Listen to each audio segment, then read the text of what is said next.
This is how I lose followers. Anyway.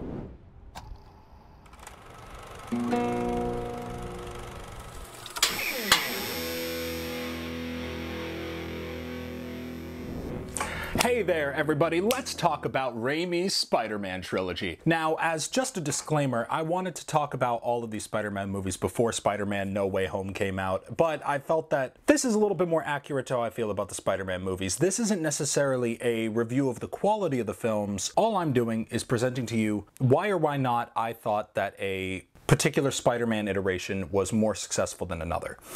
I feel that all these Spider-Man are so interesting and so different, and I thought it was interesting to go back and revisit them all these years later. I mean, Raimi's trilogy started in 2002 and ended in 2007, and it's pretty crazy to think about that and just how far we've come with comic book movies and things of that nature. So I guess let's get started. The first on the chopping block is Raimi's Spider-Man trilogy.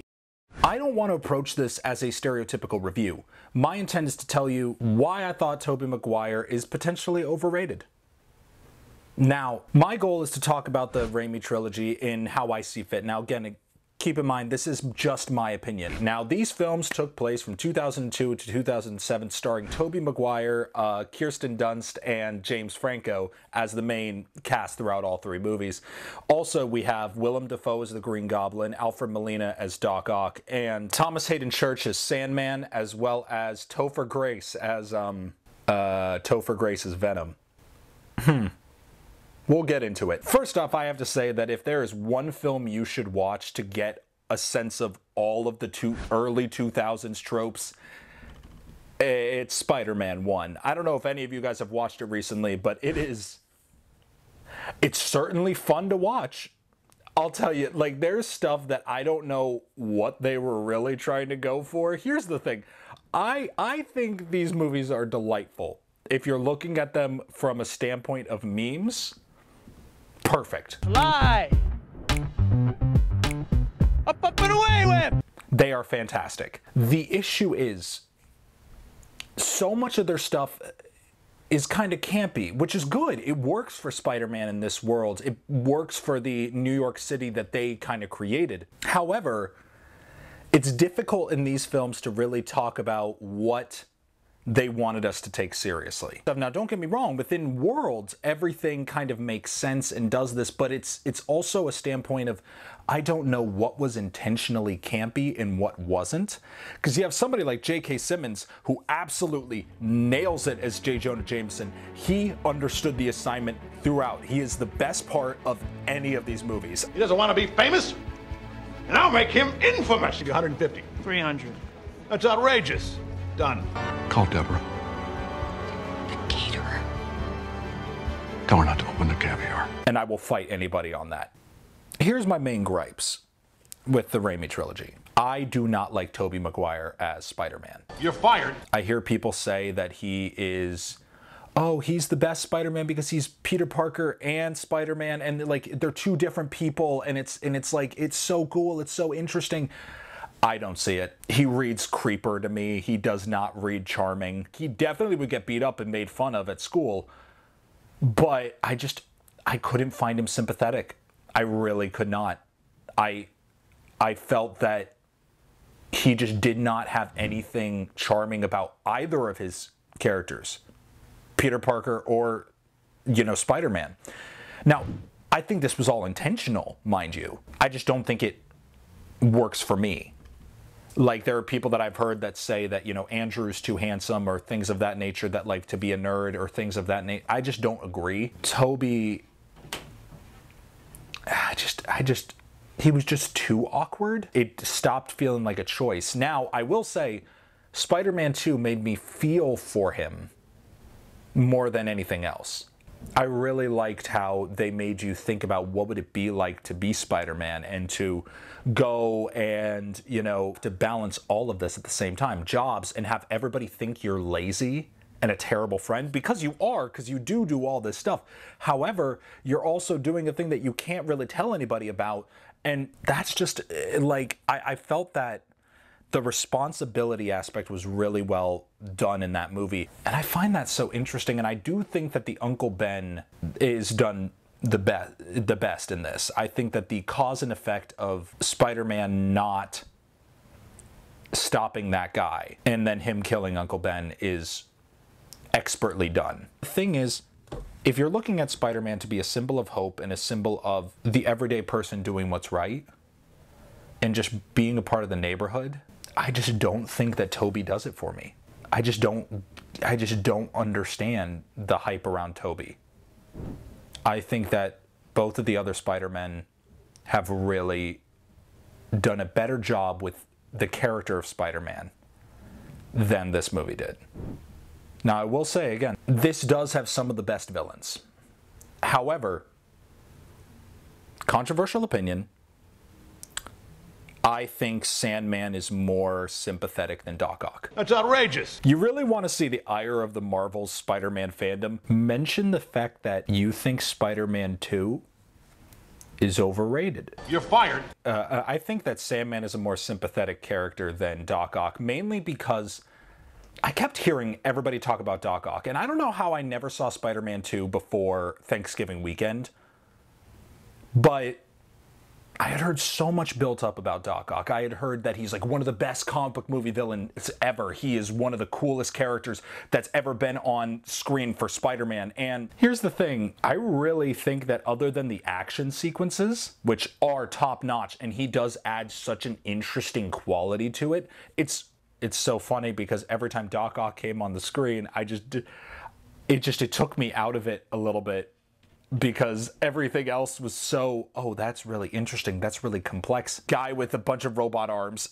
I just don't get it. I don't get the hype. Now, don't get me wrong, I'm excited for him in No Way Home because he is a frightening villain, but it was just in the context of this, I just don't think that he's as good as everybody remembers him to be. Green Goblin, on the other hand, better than you remembered him. You know, I'm something of a scientist myself. Yes, the suit is a little bit campy and a little bit of this, but within that world, everything makes sense. And I just love Willem Dafoe's performance. He commits like nothing else. And there is an interesting dynamic between him and Spider-Man in that movie. They are mirrored opposites of each other, which I didn't pick up the first time I watched it when I was a kid.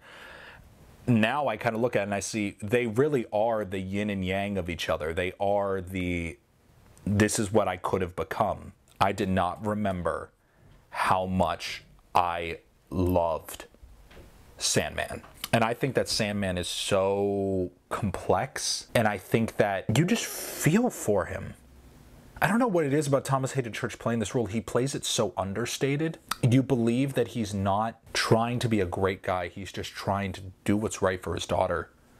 And he's not, and you understand that he regrets what he did, but he can't change it. I don't know why, it hit me so much watching it this time. I do think that out of the three, Spider-Man 2 was the best. I still think it's overrated.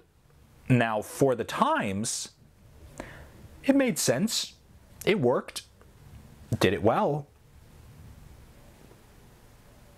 But I got nothing else for you. My end opinion on these Spider-Man movies is I think that they are hilarious. I think they're great. They're entertaining and they're fun. However, I do not think that it has the substance that some of the other Spider-Man films have in my rewatch. So I would give Spider-Man 1 a 3.5 out of 5. I will give Spider-Man 2 a 4 out of 5. I will also give Spider-Man 3, which, by the way, I do think is worse than Amazing Spider-Man 2. Also controversial opinion. I put Spider-Man 3 at a 2 out of 5. Except the only thing about Spider-Man 3 that gives any sort of redemption is Thomas Hayden Church's Sandman. And now, guys, listen, at the end of the day, if you guys love Tobey, I'm happy for you, because frankly, I wish I did. I wish I liked it as much as I see so many people liking this. I just don't. And so I'm sorry if that changes your opinion on my videos. I'm sorry if that changes your opinion on me in person. And if it is, maybe you need to toughen up a little bit, because at the end of the day, this is just my opinion. Here's the thing.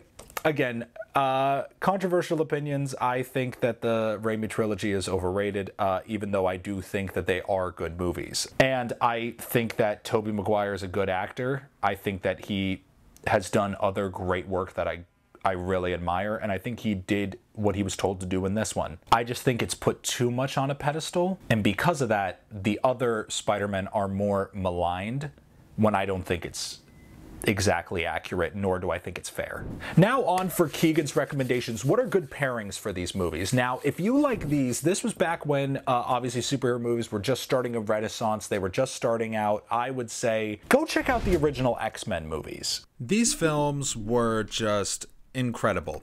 They were revolutionary at the time of their creation, and I think that, like Spider-Man, while they feel a little dated when you watch them now, the story is still incredible and relevant, and I think that the characters are memorable, and it has some of the career-defining performances from Hugh Jackman, as well as a couple of others, including Ian McKellen and Patrick Stewart.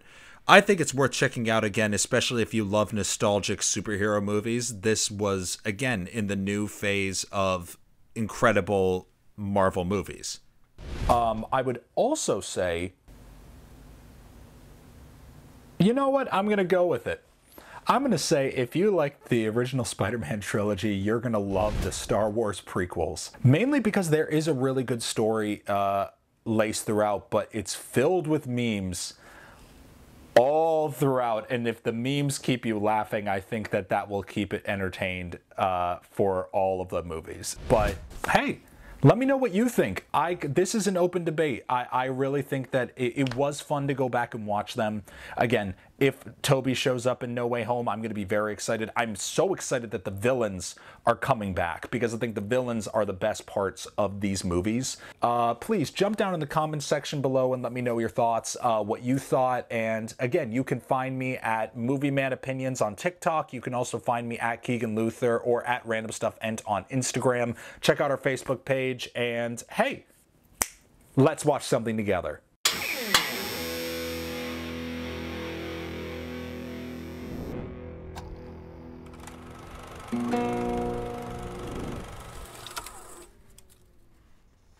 Oh, hi, I didn't see you there. Well, I hope you enjoyed the video, and if you did, please like and subscribe, and check out some of these Totally Not Randomly Chose videos. I mean, I think you'll like that one. I don't know, just right there.